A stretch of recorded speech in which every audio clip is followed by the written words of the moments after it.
My name is Aaron Palmer. I'm the product owner for T1V, and today we're going to show you a demo and application for SmartGrids. It's within ThinkHub.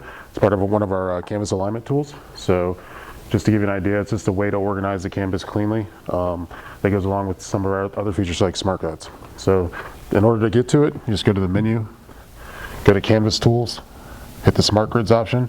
You can actually detach the sub-menu from the menu so you can keep it open and get rid of the menu.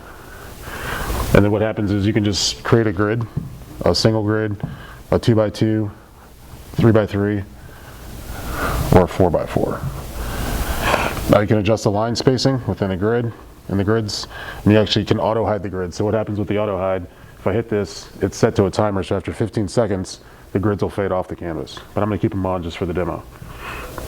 Let me get rid of some of these. So the idea is I wanna be able to organize content cleanly on the canvas.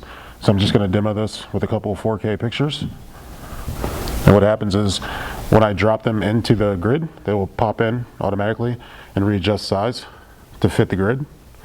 And then I can actually adjust the grid size. So everything just expands or scales with the grid. And I can do this with a single one. Just taking anything, pops in, same with the 3x3.